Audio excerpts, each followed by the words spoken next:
let's do the 5A postmortem, putting a bow on the Texas high school football season in 2017. Let's start with what is the state of Class 5A? All right.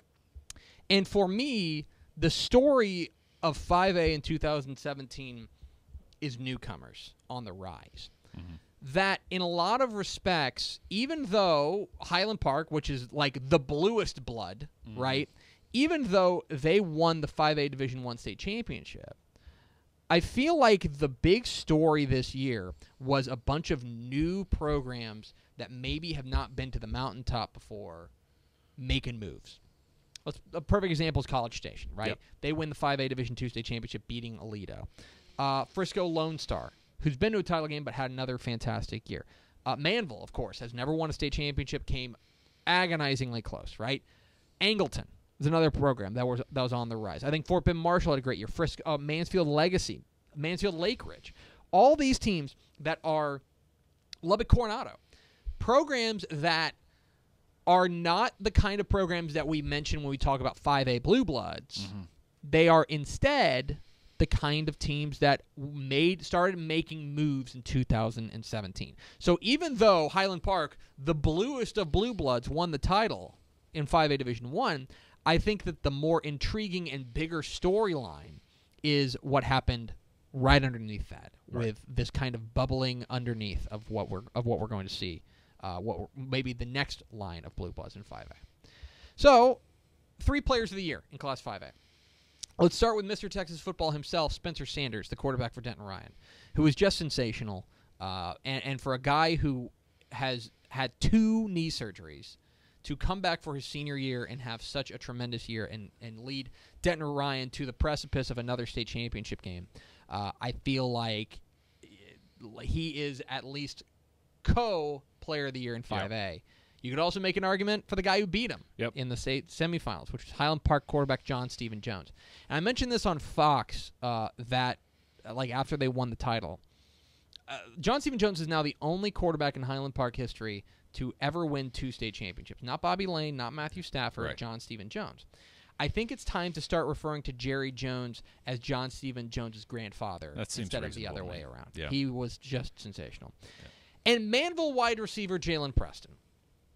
Maybe the most physically imposing, talented specimen at the wide receiver position at any level this year. Versatile.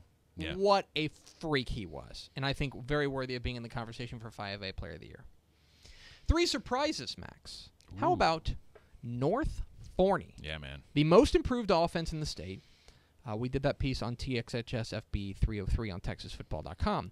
Randy Jackson's first year at North Forney, they go 10-3. A remarkable year for Colby Suits, their quarterback.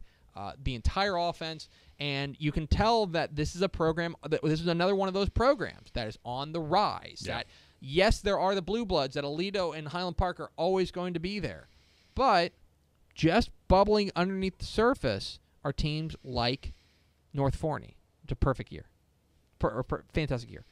San Antonio Memorial, our buddy Kemi Lewis, working magic in his season.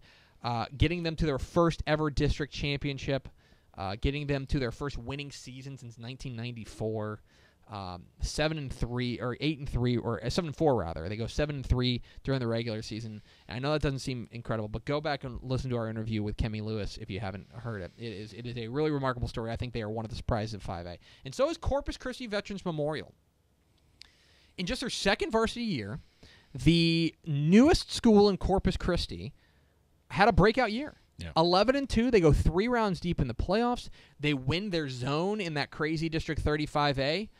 And what a remarkable year it was for Corpus Christi Veterans Memorial. 3 rounds deep in the playoffs, too? Yeah. Go 11-2 in just their second varsity season. Yeah. That's another team that's on the rise. 3 disappointments. Ugh. I know you hate doing this.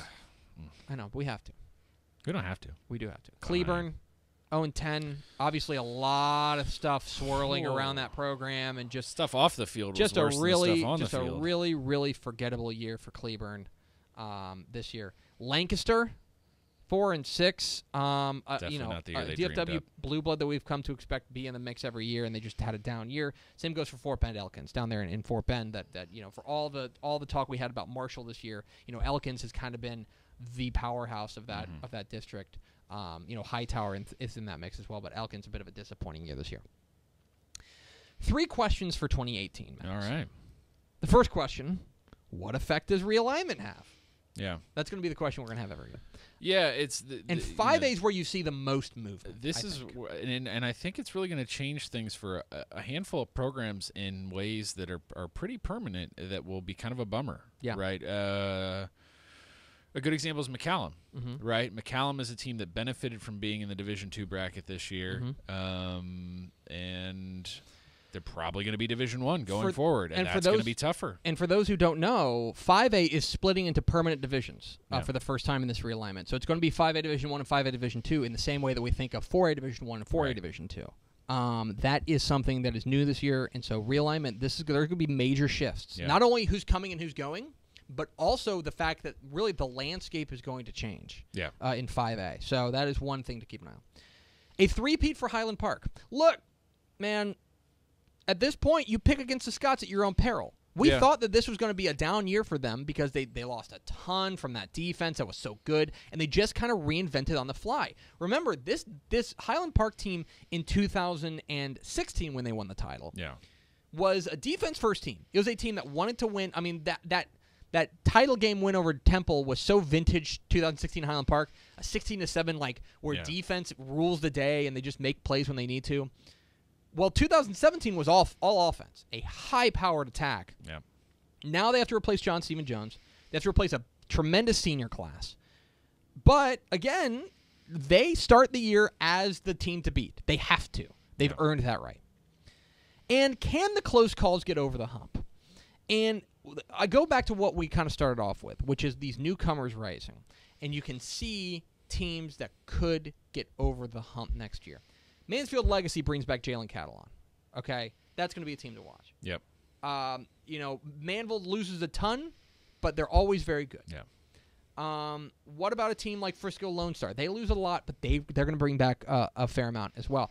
Is there another team that can kind of rise up and get over the top as well? Could Colleyville Heritage do it? Right. Could a team like Abilene Cooper, who had a really interesting year this year, could they get over the hump, get back there? What about a team like Dripping Springs, which had a fantastic year? Yeah. So for me, that is another big question is this just the appetizer to a main course, or was this just a one-year wonder? Yeah. That is something that we're going to keep an eye on in 5A. And that is our Class 5A postmortem.